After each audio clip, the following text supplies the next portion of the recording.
कारवाईसाठी थांबा जरा. कारवाई सुरू आहे, SITची चौकशी सुरू आहे. ते झाल्यानंतर एक स्वतंत्र चांगलं प्रेस कॉन्फरन्स घ्यायला येतो. पण आता कारवाई सुरू होत असताना मी बोलू नये असा मताचा मी आहे. आपण जे व्हिडिओ व्हायरल केले सादर केले होते सभागृहामध्ये त्या पार्टीला आपल्याही पक्षाचे काही कार्यकर्ते होते असे देखील पोलीस तपासामध्ये माहिती द्या. रिपोर्ट द्या, पोलिसाची रिपोर्ट द्या मला. तुम्ही मला विचारताय ना, तुमच्याकडे माहिती असेल तर रिपोर्ट द्या. मी माझ्या पुरावा सकट बोललेलो आहे. मी फ्लोअर ऑफ द हाऊस बोला. अशी तुमच्याकडे कुठली माहिती असेल तर द्या.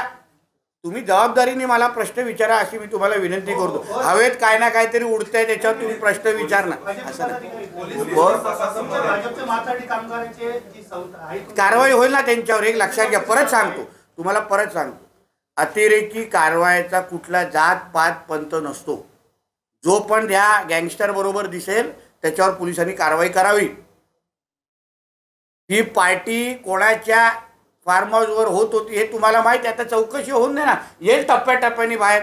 आता माझ्यासाठी महत्त्वाचा कुठला विषय आहे? भोंगा वाजणे आणि अतिक्रमण होणे, त्याच्यावर तुम्ही फोकस ठेवा. त्याच्याबद्दल काय असेल तर सांगा, नाही तर जय हिंद जय महाराष्ट्र करून. संजय राऊत असं म्हणताय भाजपवाले चिली मोडतात आणि पक्ष फोडतात. तो काय 90 मारतो? तुम्हाला लोकांना माहिती आहे, सकाळी त्याच्याशिवाय त्याला जमत नाही पत्रकार परिषद. त्याचा ब्रँड पण सांगू का? नारंगी उरंगी कुठला आहे सांगू? कुठला आहे? त्यांनी दुसऱ्यांना चिल्लीम बिल्लीमची भाषा करू नये. तू पहिलं किती तास शुद्धीत असतो हां, आणि शुद्धीत राहिल्याशिवाय किंवा ते काय 90 मारल्याशिवाय तुला पत्रकार परिषद तुम्ही एक फक्त माझ्यासाठी करा. पुढच्या वेळी ज्या नाशिकमध्ये येईल ना, पत्रकार परिषदेच्या अगोदर ना त्याची ड्रिंकिंग तो मशीन लाव तोंडात. ते ट्रॅफिक पोलीस लावतात ना, वाजून वाजून वाजून तुटून पडून जाईल. मराठा आरक्षण तर आम्ही देणार, आमचं सरकार देणारच आहे. कुठल्याही अन्य समाजाच्या आरक्षणाला हात न लावता आमचं सरकार आरक्षण देणार आहे. पण आमचा त्याच्यावरचा मुद्दा असा आहे की आपण ह्या जातीमध्ये भांडणं आपण जातीमध्ये भांडतोय, त्यात दुसऱ्या बाजूला हे जिहादी ज्या पद्धतीने आपल्या हिंदू समाजाच्या विरुद्ध षडयंत्र रचतायत ना, ह्यावर आपण लक्ष ठेवलं पाहिजे. ह्या बाजूला आपण मराठा OBC धनगर करतोय, त्या बाजूला उदाहरण तुम्हाला बोलतो, आपल्या ठाण्यामध्ये ते गावामध्ये ISIS वाल्यांनी ते गाव स्वतंत्र करून टाकलं आणि त्याला आपला काय अल-शाम नाव देऊन टाकलं. म्हणजे एका बाजूला आपण जातीमध्ये भांडतोय, दुसऱ्या बाजूला हिंदू समाजाच्या विरुद्ध षडयंत्र सुरू आहे. तर म्हणून माझं म्हणणं आहे, ह्या आमचं सरकार सकारात्मक आहे. मराठा आरक्षण मिळणार, दुसरा कोणाच्याही आरक्षणाला हात न लावता मराठा आरक्षण मिळणार एवढा विश्वास देतो. बघा, जी माहिती माझ्याकडे येणार मी त्याला न्याय द्यायला प्रयत्न करणार.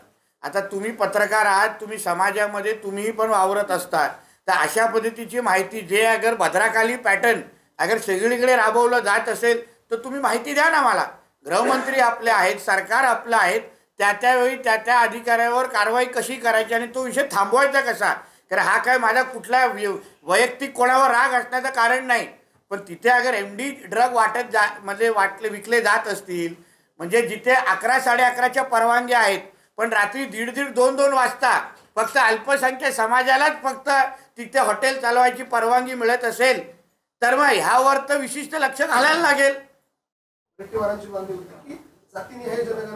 वडेट्टीवार आमच्या पक्षात नाही भाऊ, नाही. छगन भुजबळ साहेब आहे. छगन भुजबळ साहेब राष्ट्रवादीत आहे, आमच्या महायुतीमध्ये आहेत. पण त्यांचेही विचार संघाच्या मार्गावर आणण्याचं काम आम्ही निश्चित पद्धतीने करू. कारण का संघाचा विचार हा व्यापक विचार आहे, देश घडवण्याचा विचार आहे. जाती परत बोलतो, जातीमध्ये भांडण्यापेक्षा एक हिंदू म्हणून ज्या दिवशी आपण या देशामध्ये वावरू आणि मोठे होऊ, तर आपला देश निश्चित पद्धतीने मोठा होईल. शिंदे गटाला किंवा अजित पवार गटाला जर निवडणूक लढवायची असेल तर त्यांनी भाजपच्या चिन्हावर लढवावे असं जितेंद्र आव्हाड ट्विट किती वाजता आलं त्याच्यावर ठरवा. राज्य सरकारने ती जनगणना केली. तुम्ही थोडी माहिती घ्या, विनंती करतो. माझ्याच वयाचे वाटतंय, तुम्ही अंधारात आहात. पण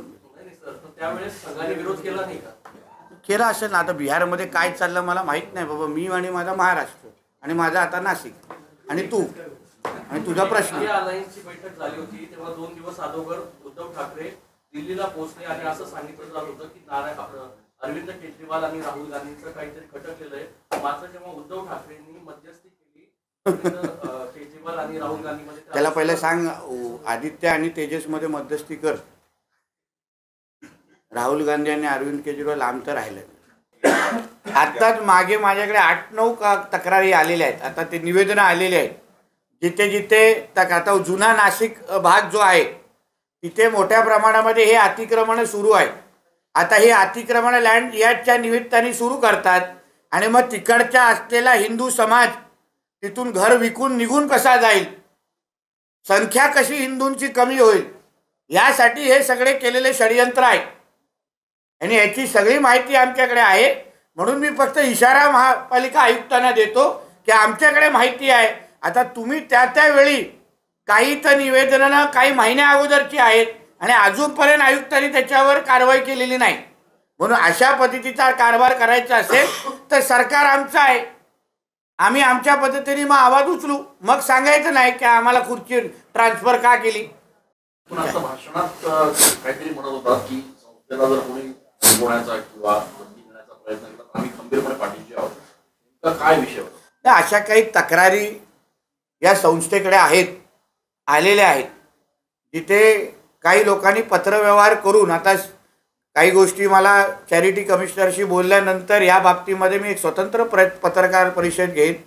कारण का एका संस्थेला अगर असं वेटीस धरण्याचं काम एक जबाबदार व्यक्ती करत असेल तर त्या गोष्टी आम्ही खपून घेणार नाही.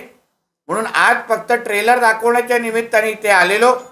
उद्या अगर पिक्चर दाखवण्याची वेळ आली तर मग त्या संबंधित व्यक्ती अडचणीत येऊ शकतो.